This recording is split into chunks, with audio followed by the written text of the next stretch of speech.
Bonjour, merci pour l'invitation à participer à ce premier workshop en génie industriel et logistique. Je souhaite longue vie à cette activité. Cette conférence va traiter du passage de l'optimisation locale à l'optimisation globale, notamment en transport et logistique. On peut s'interroger sur les approches continues en logistique. En effet, la logistique et les transports travaillent beaucoup sur des quantités discrètes, les passagers, les véhicules, les paquets. Cependant, il existe un certain nombre de situations où une approche un peu plus globale peut être intéressante, notamment lorsqu'on veut traiter des problèmes de grand détail. Les approches continues permettent de découper ces problèmes en des problèmes plus petits de manière convenable. C'est aussi le cas lorsque on s'intéresse à la planification au niveau un peu plus stratégique. Prenons un exemple. Supposons que nous nous intéressons à organiser la collecte des courriers à la ville de São Paulo, qui compte 6385 points de collecte avec 666 km² de surface dans lesquelles il existe des barrières naturelles. Habituellement, la poste brésilienne utilise 3 classes de véhicules. Nous devons nous poser un certain nombre de questions. Première chose, combien de véhicules?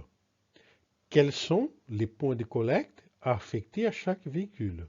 Quelles sont les classes de véhicules à utiliser? Puis, faire l'organisation des tournées. Classiquement, dans l'approche discrète, nous allons relier les points de collecte par des arcs et travailler sur un graphe des coûts de parcours, les coûts pouvant être en temps ou en coûts financiers. Cependant, il faut savoir que nous avons affaire à un problème de grande taille, puisque le nombre de combinaisons est très élevé, simplement pour le début de la collecte. De plus, nous devons prendre en compte des temps de parcours aléatoires, une charge collectée aléatoire, des fenêtres de temps qui doivent être respectées.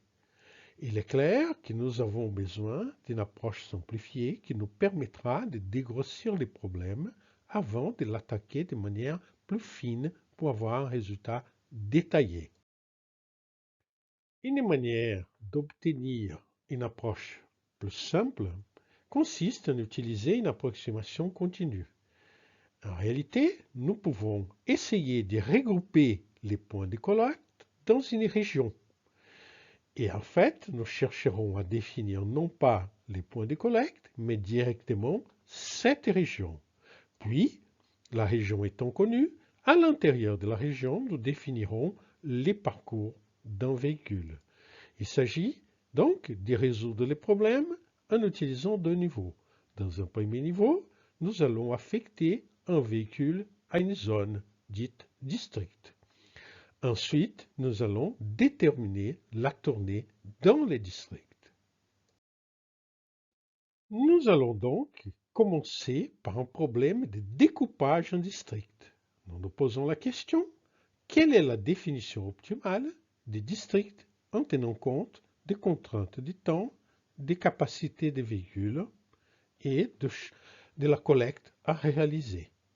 Notre objectif sera celui de minimiser les coûts d'exploitation tout en réalisant une collecte correcte. Pour déterminer le découpage, nous avons besoin d'évaluer les temps d'utilisation d'un véhicule. Ces temps se décomposent en trois parties. Un temps de voyage de la base au district, un temps de tournée à l'intérieur du district et un temps d'arrêt nécessaire dans chacun des points de collecte. Nous avons donc la situation suivante. De la base au district, nous avons une certaine distance. Et le temps sera la distance divisée par la vitesse du véhicule. Cependant, Ces variables peuvent être aléatoires. Nous travaillerons avec des moyennes ou avec leur distribution.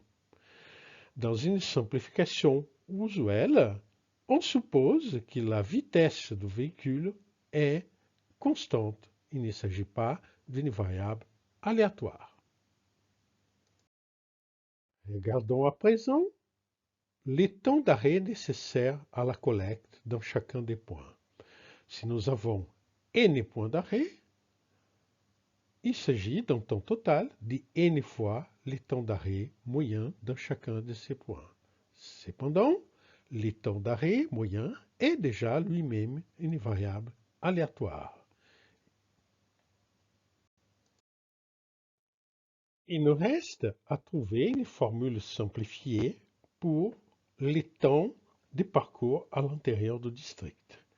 Lorsqu'on visite n points dans une surface A, une région convexe et relativement compacte, non pas au sens mathématique, mais au sens usuel du terme, la distance parcourue en moyenne vérifie une formule qui est celle donnée dans cette diapositive, avec un coefficient K0 qui dépend de la stratégie de visite, de l'impédance routière et de la forme de la région.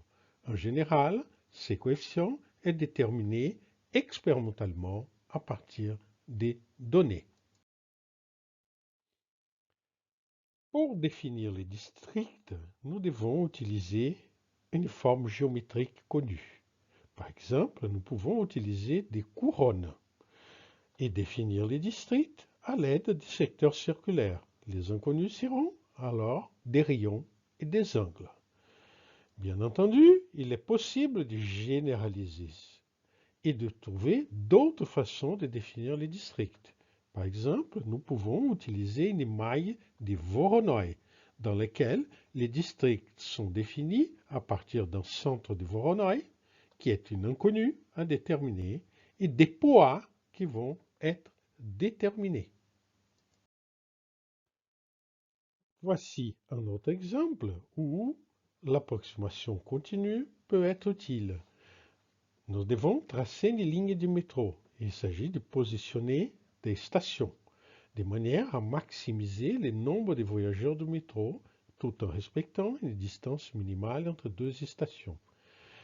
Nous connaissons une densité de demandes de transport dans la région, et le choix entre les bus et les métros sera fait par l'utilisateur en fonction du temps de parcours. Enfin, considérons un dernier exemple, la calibration d'un modèle de voyage, où des personnes vont voyager entre un lieu I et un lieu J dans les deux sens. Bien entendu, il s'agit d'un modèle dit d'interaction spatiale, où le nombre de voyages dépend de la distance.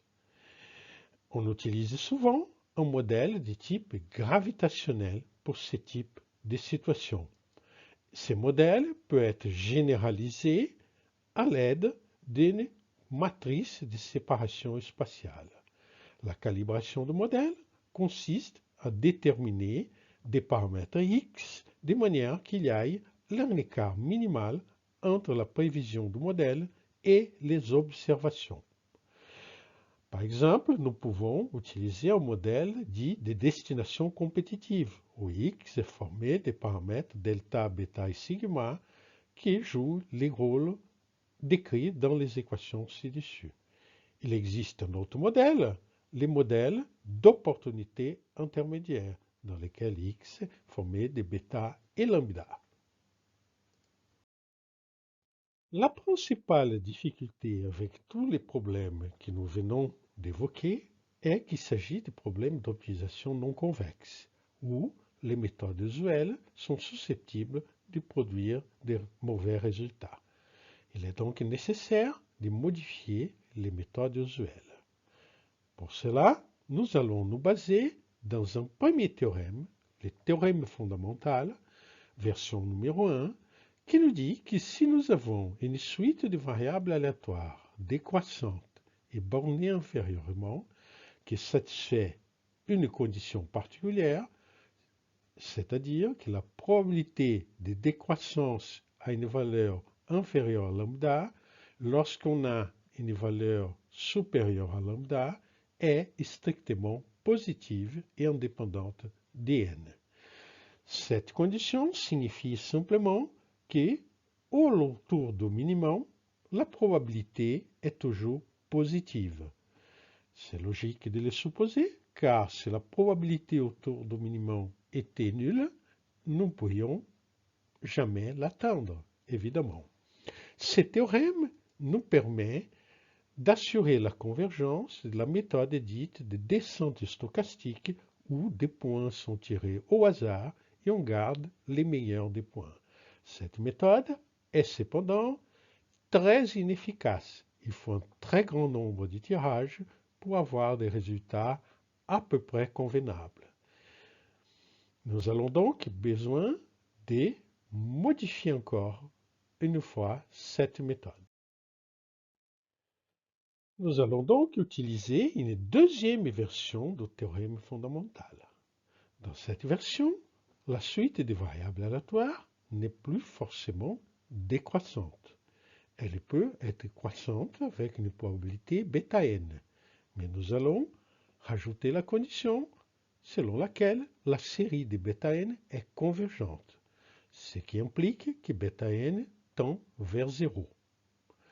Ce théorème nous permet d'assurer la convergence de la méthode de récuit simulé, simulated annealing, et de la dynamique des métropolis. Cependant, dans les problèmes que nous considérons, cette méthode reste encore insuffisante. Heureusement, nous avons encore une version 3 du théorème fondamental. Dans cette version, nous allons garder le fait que la suite est décroissante. Mais maintenant, nous allons accepter que la probabilité conditionnelle pour que un plus 1 soit inférieur à lambda, sachant que un soit supérieur à lambda, puisse dépendre d'n. Dans cette version, nous pouvons considérer des méthodes hybrides, telles que par exemple une méthode classique gradient Fletcher-Rives qui a un comportement purement local, peut être modifiée par l'adjonction d'une variable aléatoire convenable P indicienne, dite la perturbation stochastique, qui transforme cette méthode en méthode globale. Le théorème, dans sa version 3, nous guide sur les choix de la variable Pn. Par exemple, une variable gaussienne avec des coefficients qui correspondent à la dynamique des métropolis. La version 3 du théorème permet aussi de traiter les cas des méthodes évolutionnaires. Rappelons qu'une méthode évolutionnaire ou génétique travaille sur une population Pn formée de NP individus. Elle lui applique trois règles, une règle de reproduction ou de crossover, une règle de mutation et une règle de sélection qui génère la population suivante, Pn plus 1. Un exemple simple d'application des trois règles est donné par les cas où la population est formée d'un seul individu. Et nous utilisons comme règle de reproduction de crossover l'ensemble vide, comme règle de mutation une application Q de Xn. Et comme sélection, nous sélectionnons les mutations. Ces trois règles transforment l'algorithme dans les itérations xn plus 1 égale à q de xn. Voici un exemple d'algorithme utilisant ce qui vient d'être dit. Nous considérons une population formée de NP individus. Ce sont par exemple des vecteurs de nombres réels. Comme opérateur de reproduction, nous faisons des combinaisons affines aux coefficients aléatoires. Comme mutation, nous utilisons une méthode de descente traditionnelle, comme gradient Fletcher-Rives, Q de x, à laquelle nous rajoutons des perturbations. Et comme sélection, nous gardons les NP meilleurs points, ou, si nous préférons, une autre dynamique.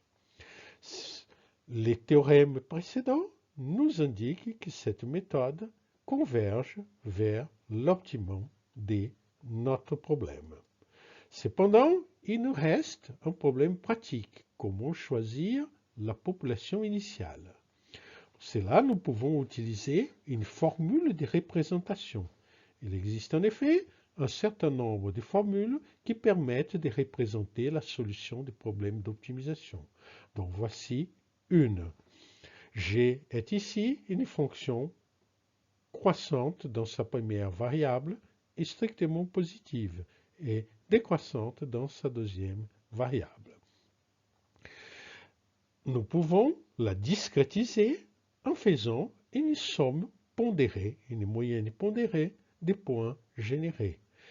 Nous pouvons ainsi générer aléatoirement un certain nombre de points, n-m, puis calculer une moyenne pondérée, ce qui nous donne un point qui sera un élément de la population. Utilisant cette formule de manière répétée, nous pouvons générer une population initiale.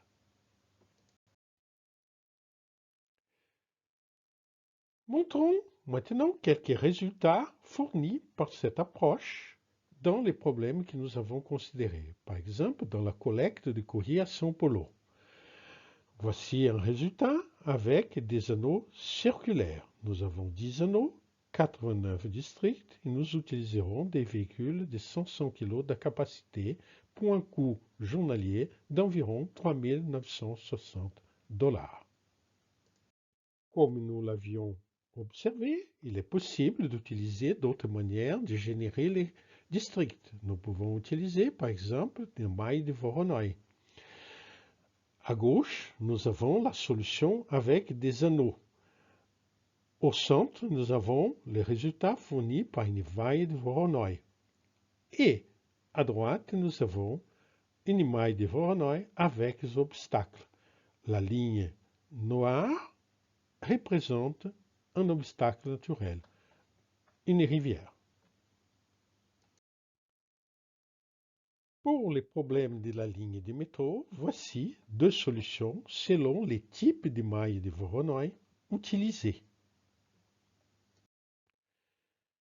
Lorsque nous comparons les deux situations, nous voyons qu'elles sont très proches en réalité, que dans tous les cas, nous attirons vers les métros environ 50% de la population qui doit se transporter et qui se distribue selon les stations dans les résultats que nous voyons ici.